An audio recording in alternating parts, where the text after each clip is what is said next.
اما بعد فقد قال اللہ تبارک وتعالی كما ورد في سورة لقمان اعوذ باللہ من الشیطان الرجیم بسم اللہ الرحمن الرحیم وَلَقَدْ آتَيْنَا لُقْمَانَ الْحِكْمَةَ أَنِ اشْكُرْ لِلَّهِ وَمَنْ يَشْكُرْ فَإِنَّمَا يَشْكُرُ لِنَفْسِهِ وَمَنْ كَفَرَ فَإِنَّ اللَّهَ غَنِيٌّ حَمِيدٌ وَإِذْ قَالَ لُقْمَانُ لِابْنِهِ وَهُوَ يَعِظُهُ يَا بُنَيَّ لَا تُشْرِكْ بِاللَّهِ إِنَّ الشِّرْكَ لَظُلْمٌ عَظِيمٌ إِلَى قَوْلِهِ وَلَا تُصَعِّرْ خَدَّكَ لِلنَّاسِ وَلَا تَمْشِ فِي الْأَرْضِ مَرَحًا إِنَّ اللَّهَ لَا يُحِبُّ كُلَّ مُخْتَالٍ فَخُورٍ وَاقْصِدْ فِي مَشْيِكَ وَاغْضُضْ مِنْ صَوْتِكَ إِنَّ أَنْكَرَ الْأَصْوَاتِ لَصَوْتُ الْحَمِيرِ صدق اللہ العظیم۔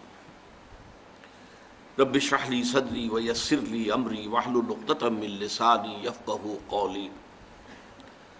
اللهم ربنا الہمنا رشدنا واعصمنا من شرور انفسنا، اللهم ارنا الحق حقا وارزقنا اتباعه وارنا الباطل باطلا وارزقنا اجتنابه، اللهم وفقنا لما تحب وترضى وتقبل منا فإنك خير المتقبلين، اللهم ربنا آنس وحشتنا في قبورنا وارحمنا بالقرآن العظيم، اللهم اجعله لنا إماما ونورا وهدى ورحمة، اللهم ذكرنا منه ما نسينا وعلمنا منه ما جهلنا وارزقنا تلاوته آناء الليل وأطراف النهار واجعله لنا حجة يا رب العالمين آمین۔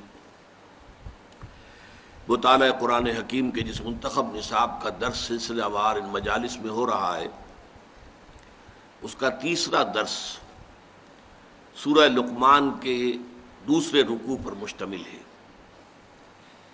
اس درس کے ضمن میں بھی پہلے دو اسباق کی طرح چار امور جو ہیں وہ تمہیدی ہیں، انہیں نوٹ کر لیجئے، اور ان چیزوں کے حوالے سے آپ کو مطالعہ قرآن حکیم کے ضمن میں بہت سی بنیادی باتیں جو ہیں وہ معلوم ہوگی۔ آپ کو یاد ہوگا کہ پہلا درس ایک مکمل سورت پر مشتمل تھا، سورۃ العصر، اگرچہ وہ قرآن حکیم کی مختصر ترین سورتوں میں سے ایک ہے۔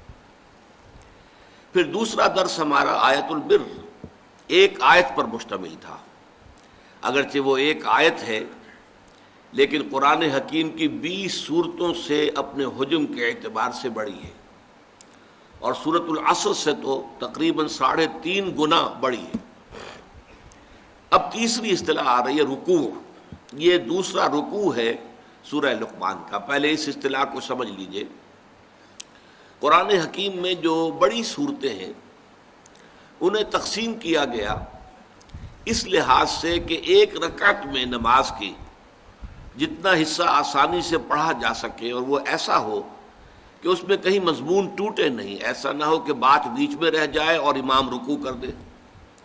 تو اس کے لیے یہ ہے کہ سورتوں کو رکوعوں میں تقسیم کیا گیا۔ یہ رکوع نماز کا رکوع، اور اسی سے رکعت بنتی ہے، اس لیے کہ یہ بات اگرچہ مختلف فی ہے اہل حدیث میں اور احناف کے مابین، لیکن احناف کے نزدیک بات یہی ہے کہ جس رکعت کیا رکوع انسان کو مل جائے گویا کہ اسے پوری رکعت مل گئی۔ اہل حدیث کو اس سے اختلاف ہے، تو رکعت کا تعلق گویا کہ رکوع سے ہے، اور اسی کے حوالے سے یہ بڑی صورتوں کو رکوعوں میں تقسیم کیا گیا۔ البتہ یہ نوٹ کر لیجئے کہ پہلے دونوں چیزیں جو ہم نے پڑھی ہیں، آیت اور سورت، یہ توقیفی ہیں، ان میں کسی کے اجتہاد کو کوئی دخل نہیں ہے، کسی کی ذاتی رائے کو کوئی دخل نہیں ہے، کسی گرامر کے اصول کو کوئی دخل نہیں ہے، بلکہ یہ چیزیں تو حضور کے بتانے پر موقوف ہیں، اس لیے توقیفی کہلاتی ہیں۔ رکوعوں کا معاملہ ایسا نہیں، یہ اجتہادی ہے، یہ دور صحابہ میں ان کا ذکر نہیں ہے، یہ بعد میں اصل میں، اور دور بھی وہ ہے کہ جو اگرچہ بعض اعتبارات سے تو ہماری تاریخ کا وہ سیاہ باب ہے۔ حجاج ابن یوسف کا زمانہ بڑا ظالم اور جابر شخص تھا، اور بہت سے تابعین کو اس نے شہید کرایا، لیکن بعض کام اس نے اچھے بھی کیے، ان میں سے مثلاً ایک یہ بھی تھا کہ قرآن مجید میں اس سے پہلے مصحف عثمان میں ابھی نہ نقطے لگے ہوئے تھے، نہ زبر زیر تھے، نہ آیتوں کے نشان تھے. یہ ساری چیزیں جو ہے وہ حجاج ابن یوسف کے زمانے میں ان کا اہتمام کیا گیا. اسی طریقے سے رکوع بھی اسی زمانے میں معین ہوئے، اور اس میں واقعہ یہ ہے کہ معلوم ہوتا ہے کہ اجتہاد سے کام لیا گیا، اجتہاد جہد سے بنا ہے، یعنی پوری کوشش کی گئی ہے کہ مضمون کے اعتبار سے تقسیم ہو. اگرچہ اس میں اختلاف کی گنجائش ہے، کسی جگہ پر ہم یہ سمجھ سکتے ہیں کہ یہ رکوع یہاں کی بجائے یہاں ختم ہوتا تو بہتر تھا، یا فلاں رکوع مضمون کے اعتبار سے فلاں آیت سے شروع ہوتا تو بہتر تھا. اس رائے کے اختیار کرنے میں کوئی حرج نہیں، بیان کرنے میں کوئی حرج نہیں، اس لیے کہ یہ توقیفی امور نہیں ہے، یہ حضور کے بتانے پر نہیں ہے، بلکہ یہ تو ایک اجتہادی معاملہ ہے. اجتہادی معاملے میں اختلاف کی گنجائش ہوتی ہے. اب یہ نوٹ کر لیجئے کہ قرآن حکیم کی 36 صورتیں جو ہیں وہ صرف ایک ایک رکوع پر مشتمل ہیں. سورہ فاتحہ 7 آیتیں، ایک رکوع، اور آخری پارے کی کل صورتیں 37 ہیں، ان میں سے 35 ایک ایک رکوع کی، اس لیے کہ وہ آسانی سے ایک رکعت میں سب پڑھی جا سکتی ہیں.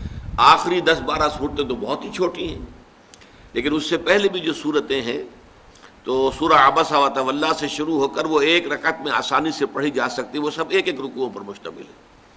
پھر 2 رکوعوں پر، 3 رکوعوں پر، 4 پر، 5 پر. جو بڑی صورتیں ان میں سمجھیے کہ 2 صورتیں ہیں جو 20 رکوعوں پر مشتمل ہے، ایک مکی ایک مدنی. اسی طریقے سے 2 صورتیں ہیں کہ جو 24 رکوعوں پر مشتمل ہیں، ان میں بھی ایک مکی ہے ایک مدنی ہے. اور پھر 24 کے بعد لمبی چھلانگ ہے، سب سے بڑی صورت قرآن مجید کی جو ہے سورہ بقرہ، وہ 40 رکوعوں پر مشتمل ہے. بہرحال یہ سب باتیں میں نے صرف اس اعتبار سے عرض کر دی ہیں کہ یہ ہمارا چونکہ پہلا درس ہے کہ جو ایک مکمل رکوع پر مشتمل ہے، اس کے حوالے سے یہ باتیں نوٹ کر لیں. اس ضمن میں ضمنی طور پر ایک بات اور جان لیجیے، جو پاروں کی تقسیم ہے یہ بھی بہت بات کی ہے، بلکہ اس کے بارے میں تو پتہ نہیں چلتا کس دور میں کی گئی ہے. اور اس کے لیے ایک لفظ میں استعمال کر رہا ہوں، یہ غیر اجتہادی بھی ہے، اس میں کوئی کوشش نہیں کی گئی، بلکہ معلوم ہوتا ہے کہ کسی شخص کے پاس کوئی مصحف تھا، اس نے پارے، اس نے صفحے گن لیے، 30 میں تقسیم کیا، اور پھر صفحے جو ہے وہ گن کر وہ پاروں کے نشان لگا دیا. اور ان میں تو یقیناً بہت حد تک جو ہے اختلاف کی گنجائش ہے، بلکہ بعض جگہوں پر ہمارے ہاں جو پارے بنے ہوئے ان میں بڑا بھونڈا انداز ہے. سورہ ہجر کی صرف ایک آیت جو ہے وہ 13ویں پارے میں ہے، پوری سورہ 14ویں پارے میں ہے. تو ایسی چیزیں بھی جو ہے وہ موجود ہیں پاروں کی تقسیم میں. چنانچہ سعودی عرب میں جو ادارہ قائم ہوا ہے قرآن مجید کی اشاعت اور نشر اور طباعت کے لیے، مجمع للفہد، فہد نے یہ کام کیا، اور اس میں کوئی شک نہیں، میں سمجھتا ہوں کہ اب تک جتنے قرآن وہاں طبع ہو چکے ہیں ان کی تعداد کروڑوں میں ہوگی، اور نہایت عمدہ کاغذ پر، بہت عمدہ گلیز پیپر جو ہے، بہت عمدہ، اور جلدیں اس قدر عمدہ ہم تو یہاں اپنے ملک میں تصور بھی نہیں کر سکتے کہ ویسی عمدہ جلدیں باندھی جا سکتی ہیں جو وہاں پر بنتی ہیں. تو اس میں آپ کے علم میں ہونا چاہیے انہوں نے پاروں میں بھی جو گڑبڑ ہے اس کو رفع کر دیا. چنانچہ 14واں پارہ ربع ماہ سے شروع نہیں کیا ہے، بلکہ سورہ ہجر کے آغاز سے 14واں پارہ شروع کیا ہے، تاکہ پوری کی پوری سورہ ہجر جو ہے وہ شامل ہو جائے اس 14ویں پارے کے اندر. اسی طرح ان کے اندر رکوعوں کا معاملہ بھی نہیں ہے، اگرچہ انہوں نے صدر ضیاء الحق صاحب کے کہنے پر پاکستان میں جو عام طور پر رسم الخط لوگوں کے اندر جو ہے وہ معروف ہے، اس میں بھی قرآن مجید شائع کیے، اور اس میں پھر رکوع وغیرہ کا بھی وہی نظام رکھ دیا کہ جو ہمارے ہاں یہاں پر لوگوں کے لیے معروف ہے. لیکن جو ان کا اصل ہے اس کے اندر یہ کہ رکوع نہیں ہے. ہر پارے کو انہوں نے 2 احزاب میں تقسیم کیا ہے، ہر حزب کے 4 حصے ہیں، گویا کہ 8 حصوں میں ہر پارے کو تقسیم کیا ہے. لیکن میرے نزدیک یہ ہے کہ یہ احزاب جو 8 انہوں نے بنائے ہیں ان سے یہ رکوعوں کی تقسیم بہتر ہے معنوی انداز میں، کہ جو عبارت کا تسلسل ہوتا ہے سیاق و سباق کے اعتبار سے وہ ان رکوعوں کی تقسیم میں زیادہ بہتر نظر آتا ہے. اگرچہ بعض جگہوں پر مجھے بھی اختلاف ہے کہ رکوع یہاں سے نہیں بلکہ یہاں سے شروع ہونا چاہیے تھا، اور یہ میں بتا چکا ہوں، اس میں کوئی قابل اعتراض بات نہیں ہے، اس لیے کہ یہ چیز جو ہے یہ توقیفی نہیں ہے بلکہ اجتہادی ہے. اب دوسری بات نوٹ کیجئے، ہمارے اس منتخب نصاب کا نقطہ آغاز، وہ آم کی گٹھلی کی مثال جو میں نے دی تھی، وہ تو ہے سورۃ العصر. پورا آم کا درخت، اگر آم کا درخت ہم کہیں منتخب نصاب، وہ پورا سورۃ العصر میں ہے، اور پورا آم کا درخت ہم کہیں پورا قرآن مجید، تو پورا قرآن مجید بھی سورہ عصر میں ہے. لیکن اب سوچنا یہ ہے کہ یہ جو تیسرا سبق ہے اس کی کیا مناسبت ہے اس کے ساتھ. اس کے لیے ضروری ہوگا کہ پہلے ہم ایک رواں ترجمہ کر لیں. وَلَقَدْ آتَيْنَا لُقْمَانَ الْحِكْمَةَ أَنِ اشْكُرْ لِلَّهِ وَمَنْ يَشْكُرْ فَإِنَّمَا يَشْكُرُ لِنَفْسِهِ. اور ہم نے لقمان کو حکمت عطا کی تھی کہ کر شکر اللہ کا، اور جو کوئی شکر کرتا ہے تو وہ اپنے ہی بھلے اپنے ہی نفع کے لیے کرتا ہے. وَمَنْ كَفَرَ، اور جو کفران نعمت سے کام لیتا ہے فَإِنَّ اللَّهَ غَنِيٌّ حَمِيدٌ، تو یقین اللہ تعالیٰ تو غنی ہے، بے نیاز ہے، اسے کوئی احتیاج نہیں، اور اپنی ذات میں خود محمود ہے، کوئی حمد کرے نہ کرے اسے حمد کی بھی احتیاج نہیں. اس آیت میں تو گویا کہ حضرت لقمان کا ایک تعارف کرا دیا. اب چلا حضرت لقمان کی نصائح کا معاملہ. وَإِذْ قَالَ لُقْمَانُ لِابْنِهِ وَهُوَ يَعِظُهُ، اور یاد کرو جب کہ کہا تھا لقمان نے اپنے بیٹے سے وَهُوَ يَعِظُهُ، اور وہ اسے نصیحت کر رہے تھے، وعظ کہہ رہے تھے، اور گمان غالب یہ ہے کہ یہ انتقال کے وقت کی وصیت ہے. یا بنی لا تشرک باللہ، اے میرے بیٹے اللہ کے ساتھ شرک ہرگز مت کیجو. ان الشرک لظلم عظیم، یقیناً شرک جو ہے بہت بڑا ظلم ہے، بہت بڑی ناانصافی ہے. ووصینا الانسان بوالدیہ، اور ہم نے وصیت کی تھی اور کی ہے انسان کو اس کے والدین کے بارے میں. یہاں حسنہ یا احسانہ محذوف ہے، دو جگہ قرآن مجید میں یہ لفظ اسی طریقے سے اس آیت کے ساتھ آیا ہے. قد وصینا الانسان بوالدیہ حسنہ یا احسانہ، یہاں حذف کر دیا گیا. ہم نے انسان کو وصیت کی والدین کے حق میں کہ ان کے ساتھ حسن سلوک کرے، نیک رویہ اختیار کرے. حملتہ امہ وہنا علی وہن، اور خاص طور پر اس کی والدہ، اس نے اسے اٹھائے رکھا اپنے پیٹ میں کمزوری پر کمزوری جھیلتے ہوئے. وفصالہ فی عامین، اور پھر اس کا دودھ چھڑانا ہوا 2 سالوں میں. ان اشکر لی، کیا وصیت کی تھی کہ شکر کرو میرا، ولوالدیک، اور اپنے والدین کا، الی المصیر، تمہیں میری ہی طرف لوٹنا ہے. وَإِن جَاهَدَاكَ، اور اگر وہ دونوں یعنی والدین، والد اور والدہ، تم سے جہاد کریں، تم سے جھگڑیں، تم پر دباؤ ڈالیں، عَلَىٰ أَن تُشْرِكَ بِي مَا لَيْسَ لَكَ بِهِ عِلْمٌ، کہ تم شریک ٹھہراؤ میرے ساتھ کسی ایسی ہستی یا شے کو جس کے لیے تمہارے پاس کوئی علم، تمہارے عقل میں، شعور میں، فہم میں کوئی سند نہیں ہے، دلیل نہیں ہے. فَلَا تُطِعْهُمَا، تو ان دونوں کا کہنا مت مانو. وَصَاحِبْهُمَا فِي الدُّنْيَا مَعْرُوفًا، البتہ دنیا میں ان کے ساتھ رہو بھلے طریقے سے، بھلے انداز میں، اچھے طور سے. وَاتَّبِعْ سَبِيلَ مَنْ أَنَابَ إِلَيَّ، اور پیروی کرو اس شخص کے راستے کی جس نے اپنا رخ میری طرف کر لیا ہو. ثُمَّ إِلَيَّ مَرْجِعُكُمْ، پھر میری ہی طرف تم سب کو لوٹنا ہے. فَأُنَبِّئُكُمْ بِمَا كُنتُمْ تَعْمَلُونَ، پھر میں تمہیں بتا دوں گا اور جتلا دوں گا جو کچھ کہ تم کرتے رہے تھے. یہاں آپ نے نوٹ کر لیا ہوگا کہ حضرت لقمان کی نصیحت جیسے ہی شروع ہوئی اپنے بیٹے کو، ایک ہی آیت کے بعد اس میں اللہ تعالیٰ نے اپنی طرف سے کچھ اضافہ کیا ہے.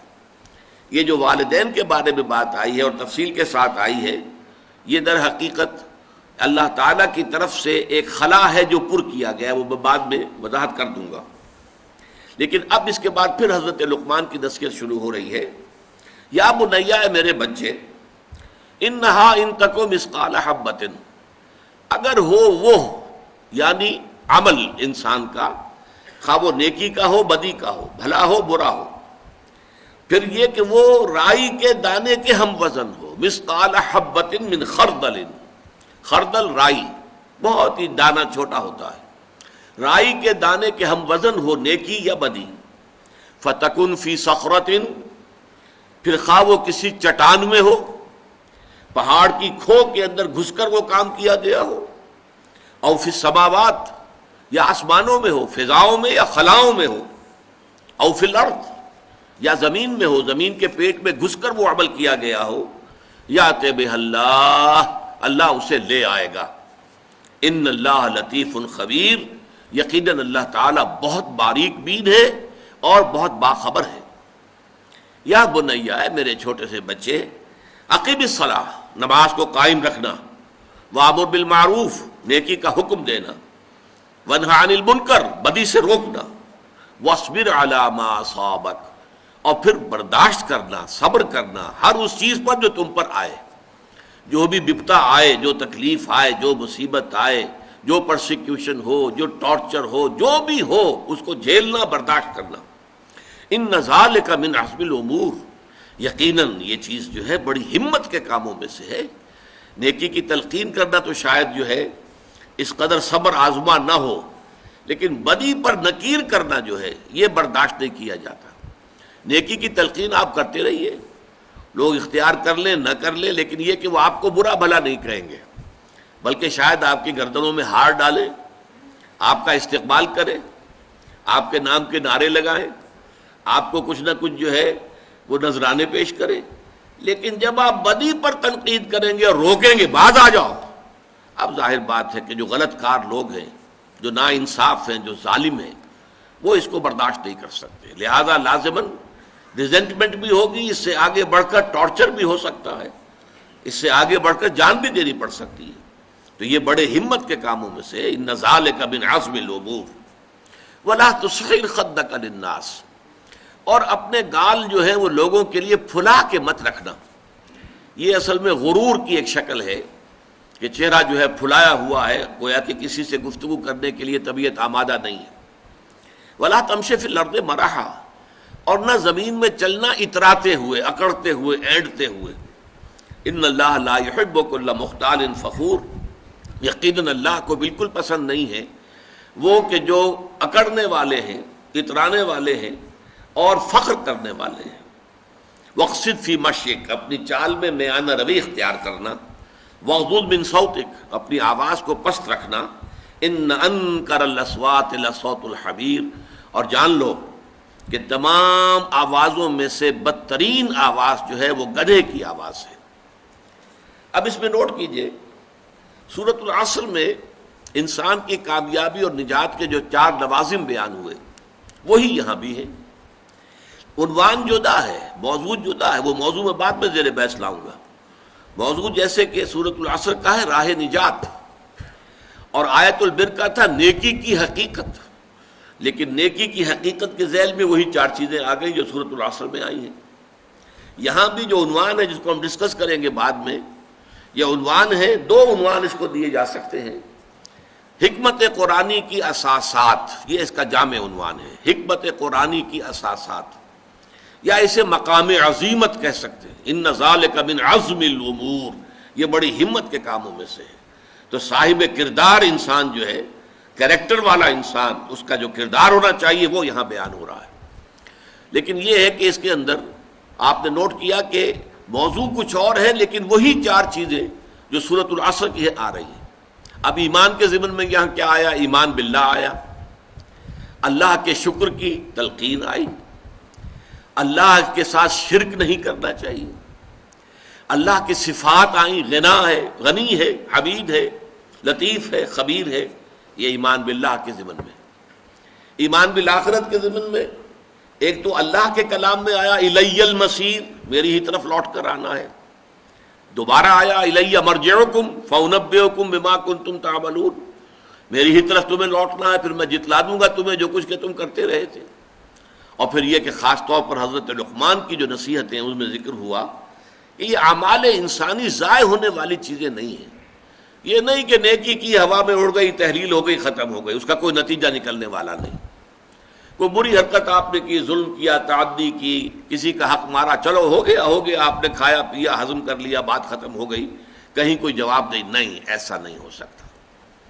یہ نیکی اور بدی جو ہے، چاہے وہ رائی کے دانے کے ہم وزن ہو، یہ جمع ہوگی، اللہ ان کو لے آئے گا۔ یہاں تک جو ہے بات حضرت لقمان نے کہہ دی ہے، گویا کہ جو اصل ہے، جو لب لباب ہے ایمان بالآخرہ، ایمان بالمعاد، اس کا جو اصل ایسنس ہے وہ اس میں آ گیا۔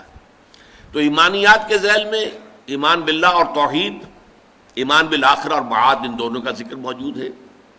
اعمال صالحہ میں حسن سلوک کرنا والدین کے ساتھ، ان کے ساتھ حسن معاشرت، اگرچہ اگر وہ غلط بات کے لیے کہیں، شرک پر دباؤ ڈالے کہ شریک کرو کسی کو اللہ کے ساتھ تو مت مانو، لیکن اس کے باوجود حسن سلوک، ان کے ساتھ معاملہ جو ہے حسن معاشرت کا جاری رکھنا ہے۔ پھر نماز قائم کرو، یہ گویا کہ اعمال صالحہ میں سے الصلاۃ و عماد الدین جیسا کہ ہم پڑھ چکے ہیں، اس کے حوالے سے یہاں پر اس کا ذکر آ گیا۔ پھر یہ کہ خاص طور پر جو ایک میچور انسانی شخصیت ہوتی ہے، اس کی جو کیفیات ہے، اس میں فقر اور غرور کی بجائے تواضع ہونی چاہیے، اس میں بجائے ریاکاری کے انسان جو ہے وہ اپنی نیکی کو چھپانے کی کوشش کرتا ہے، بجائے اس کے کہ اس پر اظہار فخر کرے، نہیں، نہ لوگوں پر دھونس جمانے کی کوشش کرتا ہے، اس کے اندر تواضع ہوتی ہے، تذلل ہوتا ہے۔ اسی طریقے سے میانہ روی، یہ بھی ایک بڑی میچور انسانی شخصیت کا جو ہے وہ اس کا مظہر ہے۔ اور پھر اسی طریقے سے یہ جو ہے آواز کا پست رکھنا، خاص طور پر یہاں پہ اس کا ذکر جب ہم تفصیل سے ہم پڑھیں گے تو بات سامنے آ جائے گی۔ اس کا اصل میں معاملہ ہے جب کہیں آپ کی بحث ہو رہی ہو کسی سے، کوئی آپ کا جھگڑا ہے، اس میں آپ آرگو کر رہے ہیں، تو بسا اوقات آپ نے دیکھا ہوگا جب ایک فریق یہ محسوس کرتا ہے کہ میرا پہلو گر رہا ہے دلیل کے اعتبار سے، تو وہ اپنی آواز بلند کر دیتا ہے، وہ زور سے بولنا شروع کرتا ہے تاکہ آواز کی بلندی سے وہ اپنے موقف کی کمزوری جو ہے اس سے کمپنسیٹ کرے، اس کی تلافی کرے۔ یہ ہے وہ شے کہ جس سے یہاں روکا گیا ہے، ورنہ بسا اوقات بلند آوازی کی ضرورت ہوتی ہے۔ جنگ کے موقع پر کمانڈرز جب حکم دیتے ہیں تو بلند آواز کے ساتھ دیتے ہیں، اس کی اپنی جگہ ضرورت ہے، لیکن یہاں یہ ہے کہ عام طور پر انسان جو ہے وہ اپنی بات بیان کرے، دلیل کے ساتھ بیان کرے، لیکن بڑی شائستگی سے بیان کرے، خامخواہ آواز کو بلند کرنے کی ضرورت نہیں۔ تو یہ اعمال صالحہ میں سے یہ چیزیں ہیں کہ جن کا ذکر آ گیا۔ پھر اگلی اصطلاح وَتَوَاصَوْا بِالْحَقِّ، وہ یہاں ایک مکمل جامع اصطلاح کے طور پر بات آئی ہے۔ یہ قرآن کی ایک مستقل اصطلاح ہے جو 10 مقامات پر اسی طریقے سے جوڑے کی شکل میں آئی ہے۔ امر بالمعروف نہی عن المنکر، نیکی کا حکم دینا، بدی سے روکنا۔ اب وہاں تواصوا بالحق، وصیت کرو حق کی، اس وصیت کرو حق کی یہاں پر اس کو 2 حصوں میں تقسیم کر دیا گیا۔ جو نیکی ہے، بھلائی ہے، حق ہے، اس کا پرچار کرو، اسے پھیلاؤ، لوگوں کو اس کی تشویق دلاؤ، ترغیب دو، اور جو بدی ہے، برائی ہے، اس سے روکو، مشورے کے درجے میں بھی روکو، نصیحت کے درجے میں بھی روکو، اور طاقت ہو تو ہاتھ سے روکو، جیسے کہ حدیث میں آتا ہے من رعا منکم منکرا فلیغیرہ بیدہ فإن لم یستطع فبلسانہ فإن لم یستطع فبقلبہ وذلک اضعف الایمان۔ تم میں سے جو شخص بھی کسی بدی کو دیکھے، اس کا فرض ہے کہ اسے طاقت کے ساتھ روکے، ہاتھ سے روکے، اور اگر اس کی طاقت نہ رکھتا ہو تو زبان سے روکے، کہے تو صحیح کہ خدا کے بندو باز آ جاؤ اس کام سے، یہ غلط ہے، یہ حرام ہے، کیوں اللہ تعالیٰ کے غضب کو دعوت دے رہے ہو۔ اور اگر اس کی بھی استطاعت نہ ہو، حالات ایسے ہو گئے ہوں کہ کلمہ حق زبان سے نکالنا بھی ناممکن ہو جائے، زبانیں گدیوں سے کھینچی جا رہی ہو صرف کلمہ حق کے کہنے سے، تو کم سے کم یہ کہ دل میں اس کا برا جاننا، صدمے کا ہونا، انسان اندر کوفت محسوس کرے، اندر ہی اندر کم سے کم وہ پیچ و تاب کھائے، یہ کیا ہو رہا ہے، کیوں ہو رہا ہے، اور اس پر اسے تعسف ہو، رنج ہو، افسوس ہو کہ میں کچھ کر نہیں پا رہا، میں اس کے خلاف آواز بھی نہیں اٹھا پا رہا، کجا یہ کہ اس کو ہاتھ سے روکوں۔ فرمایا وَذَلِكَ أَضْعَفُ الْإِيمَانِ، یہ ایمان کا کمزور ترین درجہ ہے، یعنی اگر یہ بھی نہیں ہے تو پھر ایمان ہے ہی نہیں۔ وائے ناکامی متاع کارواں جاتا رہا، کارواں کے دل سے احساس زیاں جاتا رہا، یہ تو گویا کہ پھر آخری درجے میں گویا کہ ایمان کے فقدان کی علامت ہے۔ اور اس کے بعد جو سورۃ العصر کی آخری شے ہے وَتَوَاصَوْا بِالصَّبْرِ، یہاں وہ بات بھی آ گئی وَاصْبِرْ عَلَىٰ مَا أَصَابَكَ۔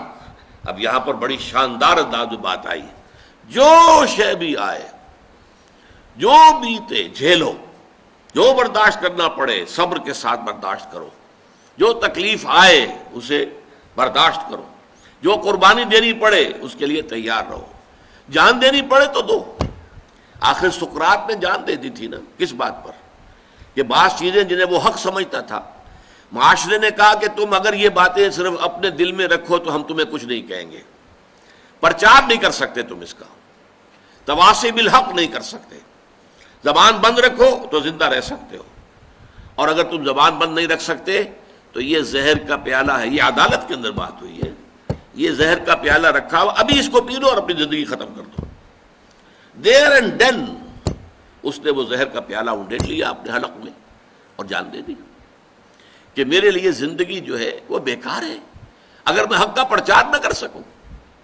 لہذا اس کے لیے اگر جو ہے انسان کو جان دینی پڑے جان دو. رسولوں نے کیسی کیسی تکلیفیں جھیلی ہیں، آپ کو علم ہے، حضور نے کیسے کیسے مسائل برداشت کیے ہیں. یہ سب کیا ہے؟ حق کی دعوت کے ضمن میں. آخر کوئی اور جھگڑا تو نہیں تھا، کوئی جائیداد کا جھگڑا نہیں تھا قریش سے، کوئی اور جو زن زر اور یہ جو آج کل ہمارے ہاں مشہور ہیں 3 چیزیں جن پر کہ یہ جو جھگڑے ہوتے ہیں، قتل ہوتے ہیں، ان میں سے تو کوئی شے نہیں تھی. لیکن یہ ہے کہ حق کی بات کہنے پر جو بھی تھا جو ان کو گوارا نہیں تھا. تو یہ آپ نے دیکھا کہ یہ ہمارے منتخب نصاب کا بہت ہی مناسب تیسرا درس ہے. اب آئیے نمبر 4. جیسے آیت البر میں ہم نے دیکھا تھا، بلکہ ابھی تو نمبر 3 پر ہمیں آنا ہے. اس کا موضوع کیا ہے؟ میں نے عرض کیا تھا حکمت قرآنی کی اساسات. یہ ذرا ثقیل موضوع ہے، اس پر تھوڑی سی توجہ کو آپ بھی مرکوز کیجئے جو کچھ میں کہہ رہا ہوں. دیکھیے حکمت کسے کہتے ہیں؟ حکمت عقل کی اور انسان کی دانش کی وہ پختگی کی کیفیت ہے جس سے کہ اصابت راہ پیدا ہو جائے اور انسان صحیح کو صحیح سمجھے، غلط کو غلط سمجھے. یہ صلاحیت جو ہے پیدا ہو جانا انسان کے اندر، یہ حکمت ہے، دانائی ہے. اس کے مقابلے کا ایک لفظ آتا ہے فلسفہ. حکمت اور فلسفے میں فرق کیا ہے؟ فلسفے کی ساری بنیاد جو ہے وہ عقل پر ہے اور منطق پر ہے. اور چونکہ یہ منطق جو ہے انسان کی، یہ انسان کے حواس خمسہ سے جو معلومات حاصل ہوتی ہیں، جو ہماری عقل میں، ہمارے اس کمپیوٹر میں فیڈ ہوتی ہیں، انہی کی بنیاد پر ہماری منطق ہے. بول چال اسی پر ہے، اسی کے اصول بنے ہوئے ہیں. تو عقلی اور منطقی جو سفر ہوتا ہے صرف اس کائنات کی بڑی گتھیوں کو سلجھانے کے لیے کہ اس کی حقیقت کیا ہے، خیر کی حقیقت کیا ہے، شر کی حقیقت کیا ہے، وجود کی حقیقت کیا ہے، یہ بڑے بڑے مسائل ہیں. انسان کی حقیقت کیا ہے، یہ آیا حیوان ہے یا کچھ مختلف ہے، مختلف ہے تو کس اعتبار سے ہے. زندگی کی حقیقت کیا ہے، صرف زندگی یہی ہے جو اس دنیا کی ہے یا اس کے بعد بھی کوئی زندگی ہے. یہ مسائل ہیں، ان پر انسان صرف عقل کی روشنی میں اگر غور کرتا ہے تو اس کا نام فلسفہ ہے. فائلولوجی کہتے ہیں the science of languages. Philosophy, یہ فلاسفی جسے ہم کہتے ہیں، philosophy, sophy wisdom, wisdom based on language. یہ منطق کی بنیاد پر جو وزڈم تیار ہوتی ہے وہ در حقیقت فلاسفی ہے. حکمت کسے کہتے ہیں؟ اس میں عقل کے ساتھ ساتھ فطرت انسانی میں بہت سی چیزیں ایسی مضمر ہیں جو انسان بائی انسٹنکٹ جو ہے وہ جانتا ہے اور مانتا ہے.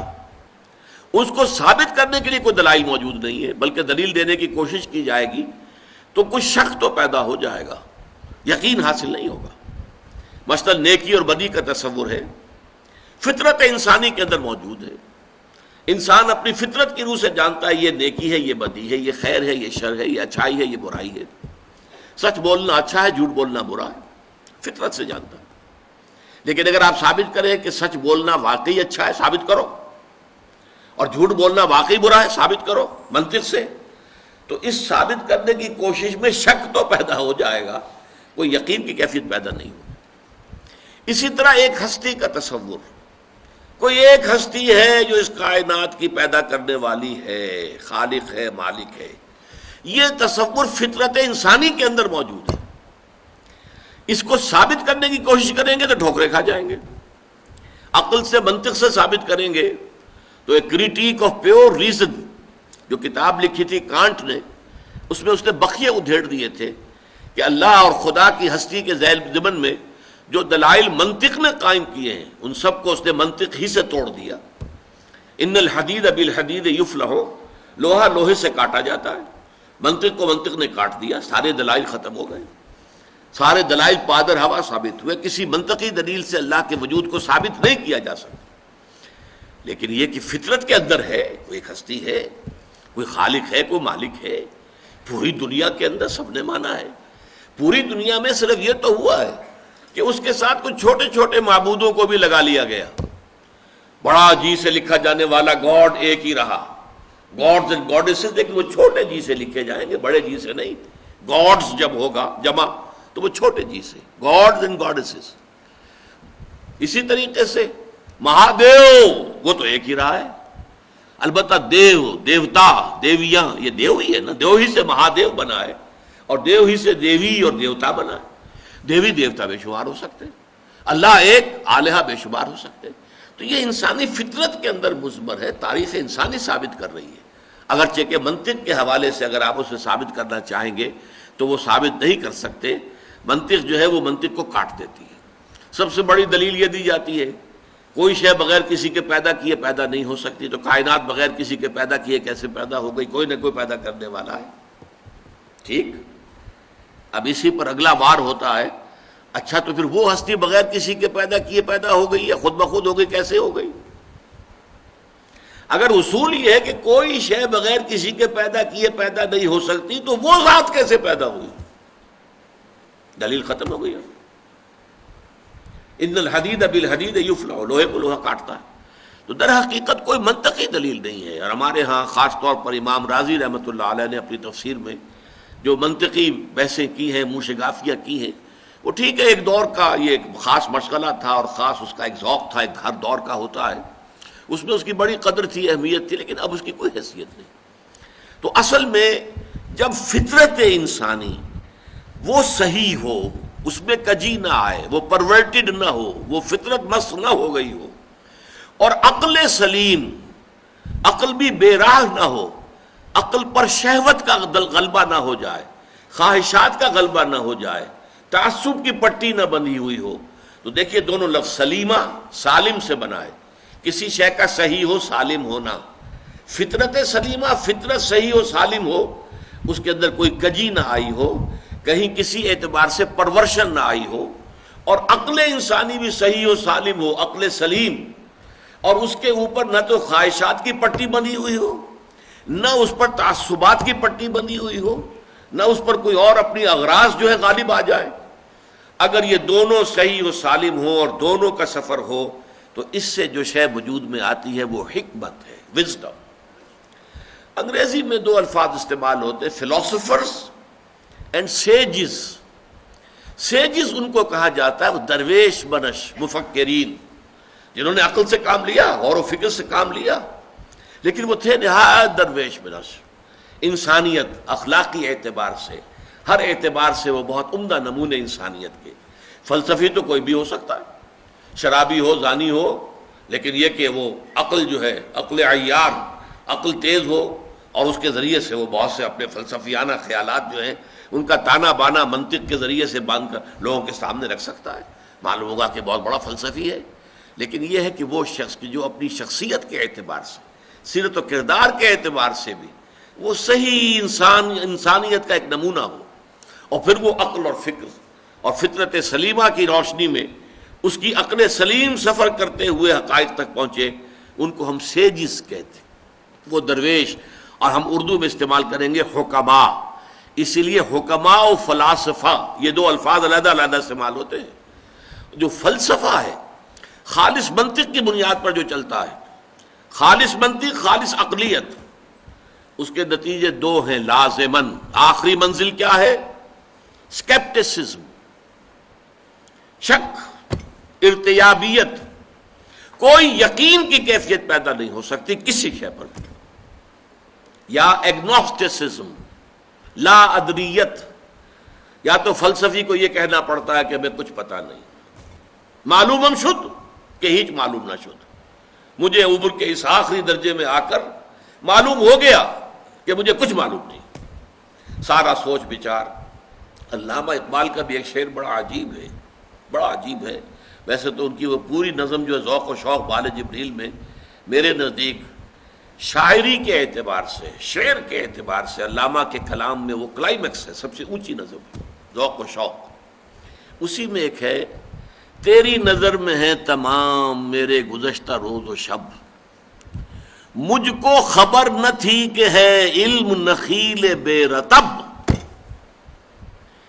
عمر کی اس سرحد پر پہنچ گیا، اللہ میں پہنچ گیا ہوں، میں نے سمجھ لیا یہ علم اور فلسفہ جو ہے جو میں نے حاصل کیا، پڑھا لکھا، جس کے لیے گیا، میں برطانیہ بھی گیا اور جرمنی بھی گیا، مجھے معلوم نہ تھا یہ ایسے کھجور کا ایک درخت ہے جس میں کھجور لگتی ہی نہیں۔ درخت کھجور کا ہے، کھجور نہیں لگتی اس میں۔ مجھ کو خبر نہ تھی کہ ہے علم نخیل بے رطب، اس میں تو کھجور لگتی ہی نہیں۔ اسی لیے پھر ایک جگہ کہتے ہیں کہ خرد کی گتھیاں سلجھا چکا میں، میرے مولا مجھے صاحب جنوں کر، یقین مجھے پیدا ہو جائے۔ اور وہ یقین جو ہے پھر عشق پیدا کرتا ہے، محبت پیدا کرتا ہے، جذبہ پیدا کرتا ہے، جنون پیدا کرتا ہے۔ دنیا انہیں کہتی جنونی، یہ لوگ کیا ہے؟ فنڈامنٹلسٹ۔ یہ لوگ جو ہیں یہ تو اپنی جانیں ہتھیلی پر لیے پھرتے ہیں، ان کی مت ماری گئی ہے، یہ پاگل ہیں۔ یہ در حقیقت یہ لوگ جو ہیں وہ در حقیقت عقل و خرد سے بالکل بیگانہ ہو چکے ہیں۔ یہ الفاظ دنیا کہتی ہے۔ عشق، وہ عشق کا معاملہ اور ہے، اور ایک علم ہے، وہ علم اور عقل وہ اور ہے۔ گزر جا عقل سے آگے کہ یہ نور چراغ راہ ہے، منزل نہیں ہے۔ منزل تک پہنچانے والی شے نری عقل نہیں ہے۔ ہاں عقل بہت بڑی شے ہے، بہت بڑی شے ہے، بہت بڑی شے ہے، بشرطے کہ فطرت صحیح ہو، فطرت سلیمہ ہو، فطرت میں کجی نہ ہو، فطرت اپنی صحت پر برقرار ہو، فطرت پرورٹ نہ ہوئی ہو، اور اب عقل کام کرے، عقل سلیم۔ تو فطرت سلیمہ اور عقل سلیم، ان دونوں کے امتزاج سے جو شے وجود میں آتی ہے اس کا نام حکمت ہے۔ اس حکمت کی اساسات کیا ہیں؟ اب یہ گویا کہ علم قرآن کا ایک بہت اہم باب ہے، بہت اہم باب ہے، بہت اہم باب ہے، اس لیے کہ یہ بہت سے ابواب کے لیے کلید ہوگا۔ یہ باتیں دوسری جگہوں پر آتی ہیں حوالوں کے طور پر، یہاں پر اگر اس باب میں، اس درس میں ہم ان کو سمجھ لیں گے تو آگے ہمارے لیے بہت سے مقامات کا سمجھنا جو ہے، کیونکہ یہی در حقیقت اس کے لیے کلید ہیں، وہ ہمارے لیے آسان ہو جائے گا۔ اب تمہیدی اعتبار سے چوتھی بات یہ ہے کہ یہ حضرت لقمان کون تھے، ان کی شخصیت کیا ہے۔ جیسے ہمارے دوسرے سبق میں اس کا موضوع تو تھا نیکی کی حقیقت، پس منظر میں ایک واقعہ تھا، تحویل قبلہ کا واقعہ، جو شمال سے جنوب کی طرف رخ کرنے کا حکم ہو گیا، بیت المقدس کی بجائے بیت اللہ الحرام کی طرف، یہ واقعہ تھا۔ تو لیس البر ان تولوا وجوہکم قبل المشرق والمغرب، یہاں سے بات شروع ہوئی۔ کل نیکی یہی نہیں ہے کہ تم اپنے چہرے مشرق اور مغرب کی طرف پھیر دو۔ اسی طرح یہاں بھی پس منظر میں یہاں واقعہ نہیں، ایک شخصیت ہے۔ حضرت لقمان کی شخصیت کے بارے میں اگرچہ ایک اختلاف ہے، بعض مورخین کے نزدیک یہ عرب بائدہ سے ان کا تعلق ہے۔ یہ اصطلاح بھی نئی سمجھ لیجئے، عرب بائدہ کہتے ہیں ان اقوام کو کہ جو نسیم منسیہ ہو گئی، عرب کی پرانی اقوام۔ قوم عاد تھی، بہت بڑی قوم، جس کی طرف حضرت ہود بھیجے گئے تھے، وہ ختم ہو گئی عذاب الہی سے، اس کا وجود نہ رہا۔ قوم سمود تھی، بہت بڑی قوم، جس کی طرف حضرت صالح بھیجے گئے، وہ ختم ہو گئی، نام و نشان مٹ گیا۔ یہ کہلاتے ہیں عرب بائدہ، پرانے جو ختم ہو گئے۔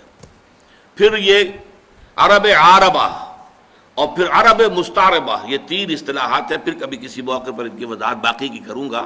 عرب بائدہ کی میں نے اس لیے کر دی ہے کیونکہ ایک رائے یہ ہے کہ قوم جو عاد تھی اسی میں سے ایک بادشاہ لقمان تھے، لقمان ابن عاد، اور یہ بہت حکیم اور دانا انسان تھے، بہت فہیم، بہت سمجھدار انسان تھے۔ ایک رائے یہ ہے، اور ایک رائے یہ ہے کہ در حقیقت قوم عاد جو ہے جب تباہ ہوئی ہے تو اس کا کچھ حصہ جو ہے جو بچ گئے تھے اہل ایمان، وہ یمن میں جا کے آباد ہوئے، وہاں انہوں نے ایک حکومت قائم کی، وہاں پر ایک بادشاہ ہوئے ہیں لقمان نام کے۔ لیکن یہ زیادہ تر تاریخی حوالوں سے یہ بات کہی جاتی ہے۔ صحابہ کرام رضوان اللہ تعالی علیہ مجمعین کی جو رائے ہے، جن میں کہ میں آپ کو گنوا دیتا ہوں،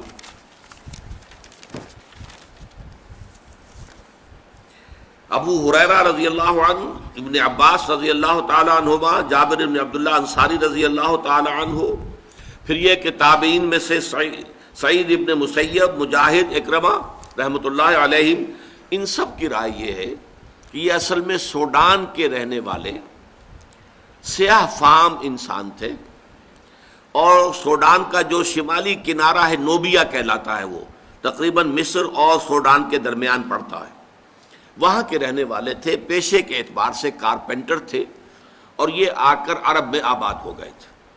اب یہ گویا کہ اس اعتبار سے یہ کوئی خاندانی اعتبار سے بھی کوئی وجاہت نہیں تھی، پیشے کے اعتبار سے بھی کوئی وجاہت نہیں تھی، کوئی دولت و ثروت بھی نہیں تھی، دنیاوی اعتبارات سے کوئی اس طرح کی معروف شخصیت نہیں، لیکن اللہ نے حکمت عطا کی تھی۔ وَمَن یُؤْتَ الْحِکْمَةَ فَقَدْ أُوتِیَ خَیْرًا کَثِیرًا، سورہ بقرہ میں فرمایا جسے حکمت عطا کر دی جائے اسے تو گویا کہ خیر کثیر عطا کر دیا گیا۔ تو ان کی حکمت اور دانائی جو ہے اس کی بنا پر ان کے اقوال کوٹ کیے جاتے تھے عرب میں، جو خطباء تھے۔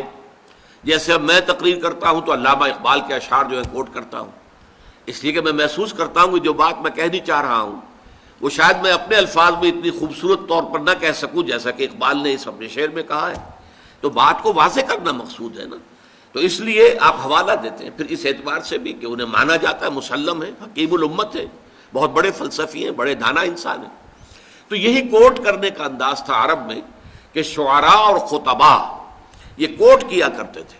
چنانچہ امرؤ القیس جس کو کہا جاتا ہے کہ عرب شعراء کا سردار بادشاہ، اسی طرح حضرت لبید جو سبع معلقہ کے شعراء میں سے آخری تھے اور ایمان لے آئے تھے، عاشا اور طرفہ وغیرہ ہم، یہ جو اشعار جو شعراء ہیں ایام جاہلیت کے، یہ اپنے اشعار میں بھی لقمان کے اقوال کا دیکھو لقمان نے یہ کہا تھا، دیکھو لقمان نے یہ کہا تھا، اس اعتبار سے ان کا چونکہ حوالہ دیا جاتا تھا۔ اور بلکہ تاریخ میں یہ آتا ہے کہ حضور صلی اللہ علیہ وسلم سے ایک شخص نے آ کر معاملہ کیا تھا، سوید ابن صامت نے۔ اس نے یہ کہا تھا 3 سال قبل ہجرت سے مکے میں آیا اور کہا کہ اے محمد، میں نے سنا ہے تم بہت عمدہ کلام پیش کرتے ہو، تو میرے پاس بھی ایک کلام ہے جو بہت عمدہ ہے، میں اپنا کلام پیش کرتا ہوں، تم کیا کلام پیش کرتے ہو، تم لاؤ۔ تو اس نے خود جو ہے حضرت لقمان کے نصائح کو پڑھ کر سنایا۔ ان کی کوئی چیزیں جو ہے یہ صحیفہ لقمان کے نام سے وہاں پر موجود بھی تھا، عرب کے اندر موجود تھا۔ اب بھی اس نام سے کچھ کتابیں مغرب میں بھی بکتی ہیں، لیکن ان کی اوتھینٹسٹی جو ہے وہ ظاہر بات ہے کہ یقینی نہیں ہے۔ پھر حضور نے قرآن مجید پڑھ کر سنایا تو شخص نے تسلیم کیا، واقعتاً جو کلام آپ پیش کر رہے ہیں وہ بہت بلند تر ہے، بہت اعلیٰ ہے، بہت عرفہ ہے۔ اگرچہ یہ کہ اس کا ایمان لانا ثابت نہیں ہے، ایمان نہیں لایا، واپس چلا گیا اور پھر جنگ بعاث میں مارا گیا۔ بہرحال قرآن مجید میں اسی انداز سے اتمام حجت کے طور پر پیش کیا جا رہا ہے حضرت لقمان کی نصائح کو کہ دیکھو لوگو، اے قریش کے لوگو، جن باتوں کی تعلیم محمد تمہیں دے رہے ہیں صلی اللہ علیہ وسلم، جن باتوں کو ماننے کی دعوت دے رہے ہیں، تم جسے ایک حکیم اور دانا انسان سمجھتے ہو، جس کے اقوال کو تم کوٹ کرتے ہو، تمہارے خطباء اور شعراء جس کا حوالہ دیتے ہیں، اس کی بھی بنیادی تعلیم وہی تھی کہ جو آج محمد پیش کر رہے ہیں صلی اللہ علیہ وسلم۔ بارک اللہ لی ولکم فی القرآن العظیم ونفعنی وإیاکم بالآیات والذکر الحکیم۔